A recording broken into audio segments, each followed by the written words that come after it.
Hey guys, pernah dengar teori yang bisa jelasin kenapa perusahaan bisa sukses atau bangkrut cuma karena ulah CEO-nya? Atau kenapa kadang bos perusahaan terlihat nggak sejalan sama kepentingan pemegang saham? Nah, ini bukan drama korporat biasa. Ini tentang teori agensi, konsep yang bisa bikin kamu ngerti hidden conflict di balik kinerja perusahaan. Tapi sebelum kita bahas, gue ada tebak-tebakan nih. Apa hubungannya babysitter sama CEO perusahaan? Jawabannya ada di teori ini. Intip terus, ya. Jadi, teori agensi itu kayak hubungan si pemilik toko, prinsipal, sama karyawan, agent. Si pemilik pengen tokonya untung, tapi si karyawan mungkin pengen nyantai sambil streaming Netflix.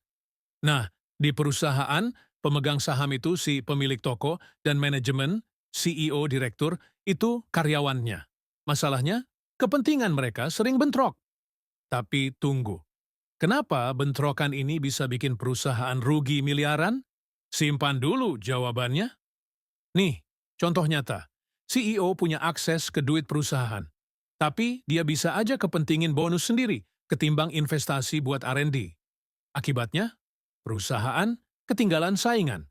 Ini namanya agency cost. Kerugian gara-gara konflik kepentingan. Bisa bayangin berapa duit yang menguap cuma karena ego? Tapi jangan salah, bukan cuma CEO yang bisa jadi penyebab masalah.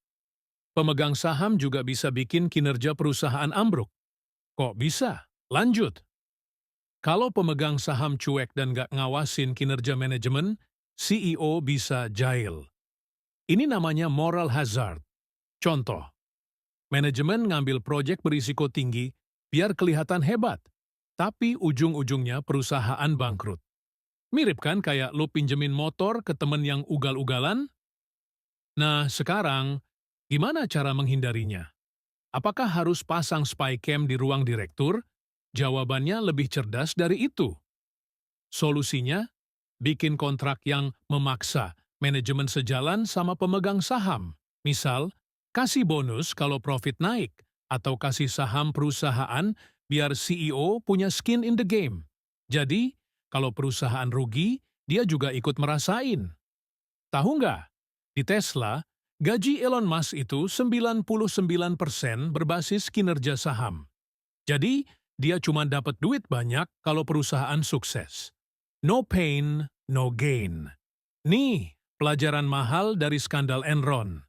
Manajemen bohongin laporan keuangan biar dapat bonus. Pemegang saham ketiduran ngawasin. Hasilnya? Bangkrut. Sebaliknya, perusahaan kayak Apple pakai sistem transparansi ekstrim ke pemegang saham. Jadi konflik bisa diminimalisir. Jadi, teori agensi ini bukan cuma teori, ini senjata buat lo yang mau investasi atau bahkan jadi CEO.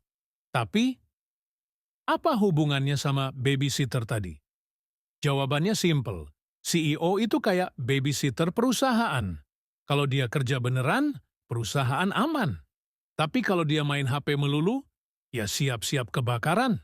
Nah, buat lo yang pengen tahu lebih dalam soal rahasia bisnis dan keuangan, jangan lupa pencet tombol subscribe dan loncangin notifikasi.